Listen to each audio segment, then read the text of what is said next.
Apa yang terjadi berikutnya setelah ini? Menurut hadis Nabi ya, kita lihat nanti bulan Ramadan masih dilarang nggak orang melaksanakan ibadah umroh? Kita lihat nanti. Kalau masih dilarang, lampu kuning dah tuh. Itu kuncinya. Lampu kuning. Kalau berkepanjangan larangan ini sampai ke musim haji, demi Allah itu lampu merah. Bila sampai ke musim haji, orang terhalang melaksanakan ibadah, demi Allah pencipta langit dan bumi, saya nyatakan di depan Bapak Ibu semua, seluruh bumi akan mengalami bencana-bencana alam yang paling mengerikan. Jadi tandanya nanti bulan Ramadan. Ustaz, tidak terjadi. Alhamdulillah, kita sujud syukur bersama-sama. Berarti Allah masih sayang kepada kita. Allah masih beri kesempatan bagi kita untuk memperbanyak amal soleh. Tapi kalau ternyata Ramadan tetap dilarang, awas, lampu kuning.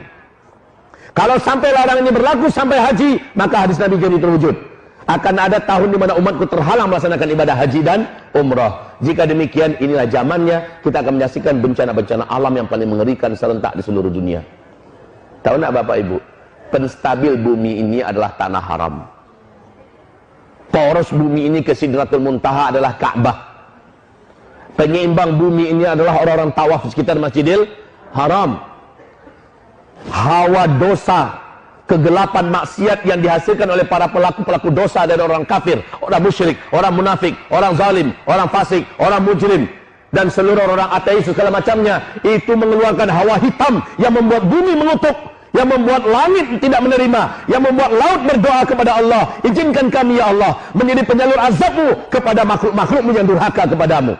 Setiap para pelaku dosa mengeluarkan hawa hitam yang mengerikan, Pak, dan ini membuat bumi tidak rela Allah dimaksiati.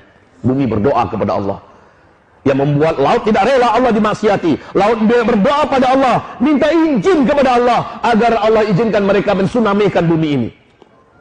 Udara juga tidak rela untuk dihirup. Langit juga mengutuk, minta izin pada Allah agar turun petir dan segala macamnya.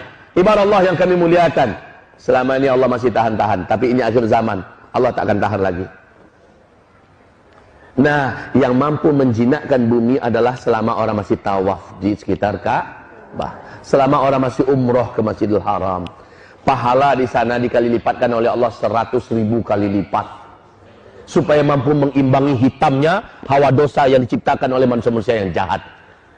Ketika hawa murni yang begitu putih dan bersih keluar dari amal soleh orang-orang yang beramal di tanah haram, maka itulah yang menstabilkan bumi ini, Pak. Ini penyeimbangnya. Tapi sekarang orang sudah dilarang untuk melaksanakan ibadah ke tanah suci gara-gara virus corona. Hamba-hamba Allah yang kami muliakan, maka bencana apa yang akan dialami oleh kita? Saya khawatir kalau ini panjang dan lama.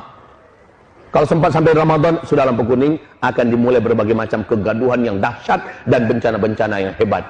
Dan kalau sampai musim haji selesai sudah, siap-siaplah kita bertemu dengan Allah dalam berbagai bencana besar yang akan terjadi.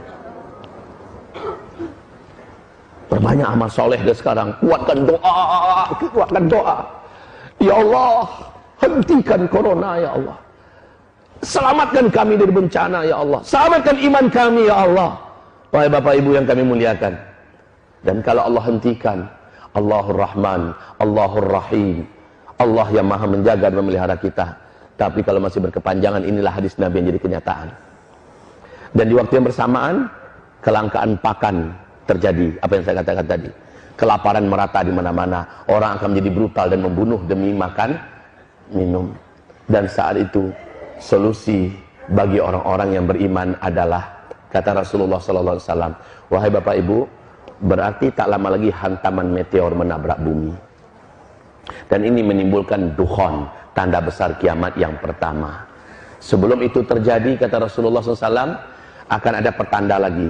Bila penguasa Mekah Madinah, ketika mati seorang penguasa yang memimpin Mekah Madinah, lalu 3 orang pangeran berebutan memperebutkan jabatan kekuasaan. Untuk sementara, informasi bagi Bapak Ibu, 3 pangeran yang sangat berkuasa di Arab Saudi sekarang lagi perang dingin, menunggu Raja Salman meninggal, adalah Pangeran Mut'im bin Abdullah, anak kandungnya Raja Abdullah yang memimpin Arab Saudi sebelum ini. Yang kedua, anak kandungnya Raja Salman sekarang, Muhammad bin Salman. Dan yang ketiga adalah Khalid bin Talal, orang terkaya dan termasuk orang yang cukup kuat sekali di Arab Saudi, punya militer juga. ini 3 orang ini siap-siap untuk saling berebutan kekuasaan. Ketika Raja Salman nanti tiada. Sekarang kondisi Raja Salman di usia 84 tahun sudah sangat lemah. Penyakitan, tunggu mati. Kalau mati, 3 orang ini kita lihat. Kalau sempat mereka berkelahi, berebutan kekuasaan, maka apa yang digambarkan Nabi di akhir zaman terjadi di masa kita. Itu.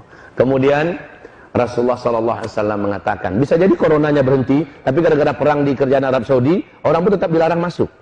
Karena nggak ada jaminan keamanan. Dan negara-negara pun pasti melarang rakyatnya jangan berangkat, lagi perang di situ. Kan? Lagi perang internal, nggak boleh berangkat kalian.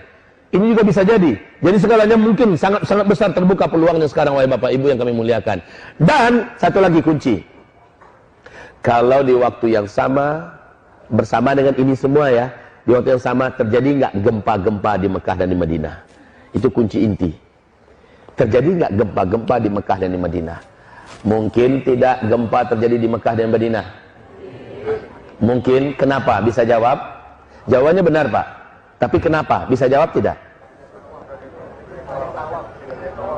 Tak ada yang tawaf. Barakallahu fiik. Jawaban yang sangat benar. Ada lagi yang lain? Ada lagi yang lain? Jawabannya sudah sangat benar. Karena sudah tidak ada yang tawaf. Wah Ibu, kita waktu kecil sering main gasing kan? Kita sering main gasing. Ibu-ibu kok malah Bapak nggak jawab? Oh, suka main gasing dulu? Iya, mainan kita waktu kecil-kecil dulu. Wahai Bapak Ibu, coba lihat gasing. Ketika dia berputar sangat kencang, ya, maka dia seimbang. Selama orang masih tawaf sekitar Ka'bah, bumi ini masih akan memberikan keseimbangannya. Karena untuk perputaran jalur bumi ini adalah energi raksasa yang dihasilkan dari orang-orang yang tawaf. Bumi ini akan terus berputar dengan tenang, stabil. Tapi ketika ini sudah semakin sedikit, apalagi nggak ada lagi yang tawaf sekitar Ka'bah, berbahaya untuk bumi ini, Bapak Ibu. Makin lemah putarannya, maka gasing semakin goncang. Paham? Gasing semakin bergetar.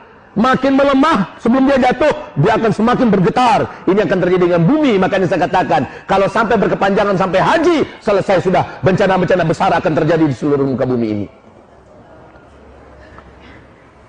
Ya Allah. Dan ini tidak disadari oleh pemerintahan kerajaan Arab Saudi. Maaf, di situ siapapun ustadz, ulama, kiai yang berani bicara tentang akhir zaman pasti ditangkap. Karena yang banyak kena itu Saudi. Ketika bicara akhir zaman, yang paling banyak kena adalah